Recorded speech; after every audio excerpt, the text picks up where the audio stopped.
அஸ்ஸலாமு அலைக்கும். எல்லாரும் எப்படி இருக்கீங்க? நல்லா இருக்கீங்களா? எல்லாரும் இந்நேரம் பாதி பேர் கடகடன்னு கிளீனிங் வேலையெல்லாம் ஆரம்பிச்சிருப்பீங்க. யாரெல்லாம் மாதம் பொறந்தோனே நான் முடிச்சிட்டேன்னு சொல்கிறவங்க கமெண்ட்டில் சொல்லுங்கள். யாரெல்லாம் முடிச்சிருக்கீங்கன்னு நானும் பார்த்து தெரிஞ்சுக்கிறேன்.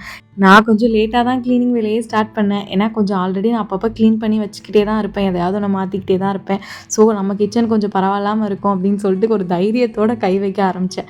எப்போ க்ளீனிங் ஸ்டார்ட் பண்ணுறதா இருந்தாலும் கொஞ்சம் காலையிலே சமைச்சு வச்சுருங்க, லஞ்சுக்கும் சேர்த்து.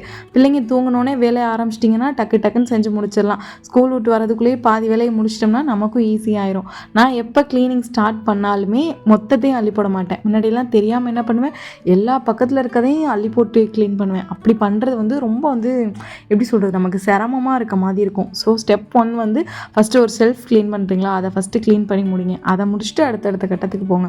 அந்த ஷெல்ஃபையுமே க்ளீன் பண்ணும்போது அதில் நம்ம யூஸ் பண்ணிவிட்டு நம்ம சில நேரத்தில் நெய் டப்பா அதெல்லாம் யூஸ் பண்ணிட்டு வச்சுருப்போம் இல்லையா, அதில் எது கழுவு எடுத்து போடணுமோ அதெல்லாம் கழுவு எடுத்து போட்டுருங்க. நான் எப்பயுமே எப்படி க்ளீன் பண்ணுவேன் அப்படின்னா, இப்போ ஒரு பொருள் காலியாக போயிடுச்சு அப்படின்னா அதை உடனே கழுவி வச்சுருவேன்.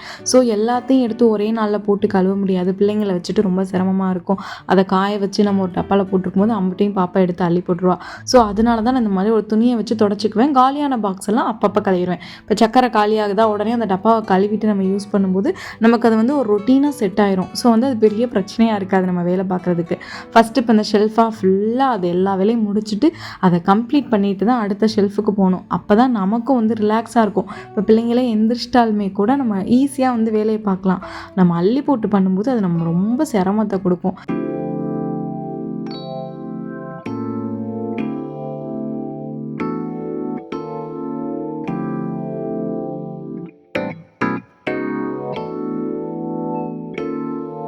இப்போ க்ளீன் பண்ணி முடித்தோடனே அந்த ஷெல்ஃப்லேருந்து நமக்கு இது ரெண்டும் கழுவுறதுக்கு வந்துருந்துச்சு. ஸோ இதை எடுத்து நான் கழுவுறதுக்கு போட்டுட்டேன். அடுத்து கீழ் ஷெல்ஃப் என் மகளுக்கு எட்டுற மாதிரி இருக்கும். என் பிள்ளைங்க ரெண்டுமே அதிகமாக நோண்டுறது இந்த ஷெல்ஃப்னு தான் சொல்லணும்.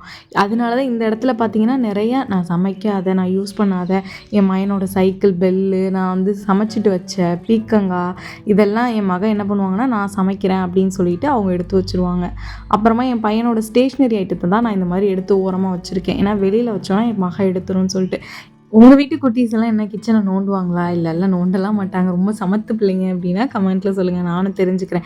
ஏன்னா எங்கள் வீட்டில் தான் இவ்வளோ தூரம் அவங்க கிச்சனை நோண்டுறாங்களான்னு தெரில.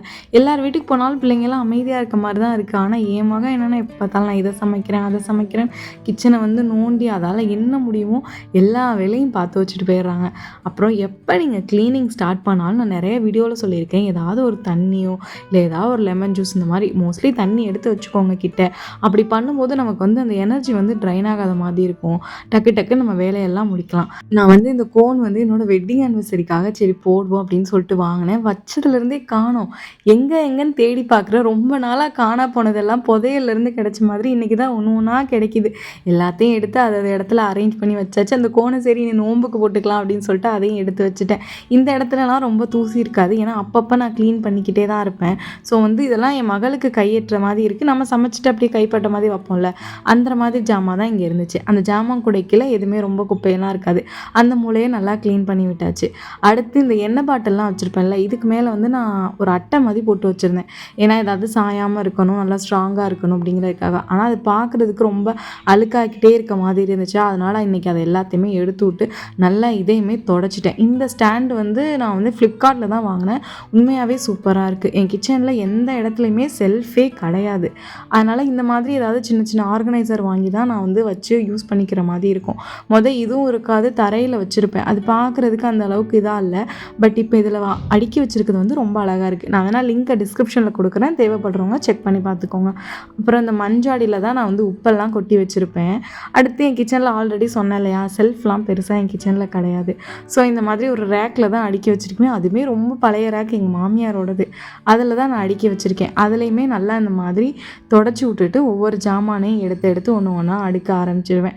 எல்லாருமே கிச்சன் டூர் போடுங்க அப்படின்னு சொல்லிட்டு கேட்குறீங்க. மொத்தமாகவே கிச்சன் இவ்வளோ தான். அந்த பக்கம் ஒரே ஒரு ஷெல்ஃப் இருக்கும், இந்த பக்கம் சும்மா அந்த ஜாமான் அடுக்கிற வரையும் இருக்கும். வேறு எந்த ஷெல்ஃபுமே என் கிச்சனில் கிடையாது. இந்த ரேக் மட்டும்தான், இது அவ்வளோதான் இருக்குது.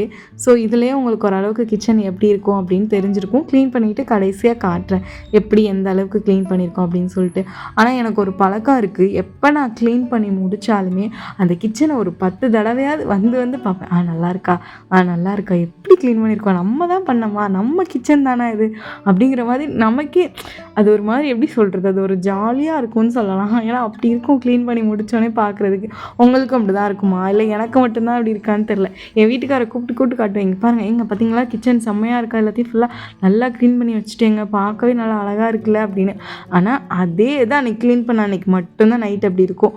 மறுநாள் காலைல பார்த்திங்கன்னா டோட்டலாக மாறிடும். காலைல முழிச்சோடனே காலைல அந்த ஸ்கூலுக்கு சமைச்சு ஒரு ரவுண்டு திரும்பி பார்த்தீங்கன்னா போதும், பழைய மாதிரி கிச்சன் அப்படியே மாறி இருக்கும்.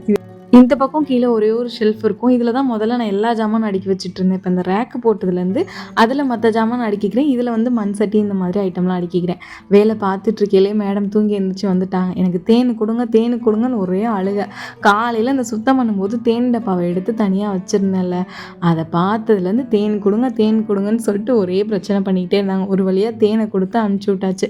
கீழே எல்லாத்தையுமே ஓரளவு க்ளீன் பண்ணி முடிச்சாச்சு. அடுத்து கேஸையும் தொடச்சி வச்சு கவுண்டர் டாப்பையும் தொடச்சிட்டோம்னா நம்ம கிச்சனே மொத்தமாக க்ளீன் ஆயிரும். மோப்பு போட்டுடலாம் அப்படின்னு பார்த்தேன். பட் வீட்டை வந்து டீப் க்ளீன் பண்ணும்போது சேர்த்து போட்டுக்கலாம். ஏன்னா காலில் அடிபட்டிருக்கனால நம்ம அதோட நின்று பார்க்கும்போது எனக்கு ரொம்ப வீங்கிரும். ஸோ அதனால் ஃபஸ்ட்டு இதெல்லாம் முடிச்சுக்குவோம், வீட்டுக்கு மோப்பு போடும்போது சேர்த்து போட்டுக்கலாம் அப்படின்னு சொல்லிட்டு அதை மட்டும் பெண்டிங்கில் வச்சுட்டேன்.